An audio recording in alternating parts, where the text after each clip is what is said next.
We all know that NBA star Terry Rozier is probably cooked. He'll probably never get to play in the NBA ever again. Being accused of fixing NBA games is very serious, and it usually comes with a lifetime ban.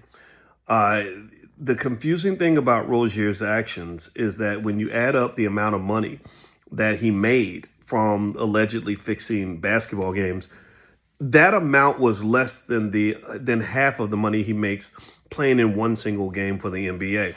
So here's the thing. You can either assume that Terry Rozier is just young and stupid and thought he would never get caught, which is a distinct possibility. But what if it's something else? What if he was being pressured or forced by some outside entity to make this move? What if he was being blackmailed? What if somebody threatened his life or threatened his family's life? I don't think that's being discussed enough. And I'm big on accountability. That's never going to change. But I am also big on truth. And I look forward to learning the truth about what happened here, because the concern about sports betting is not just the actions of the individuals.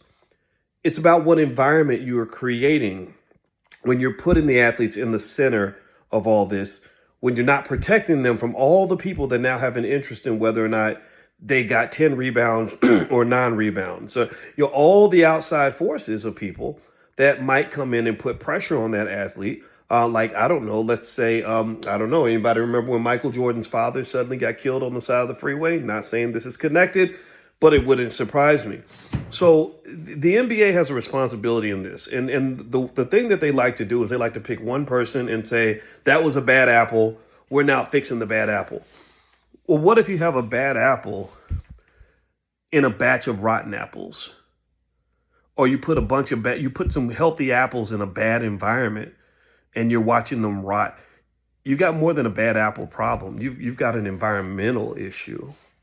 And I think that's something that they won't ever address, because even though I like accountability, there are certain people who don't, and they'll never take accountability for their role in all of this. Remember, Terry Rozier is a young guy in his 20s, and I'm not saying he's not responsible for his own choices, but in this case, let's just be honest, those actions don't even make any sense. Why would a man making $26 million a year fix a basketball game and ruin his life over a couple $100,000? There's probably more to this than people are saying. I'll be curious to know what you guys think. See you later. Peace.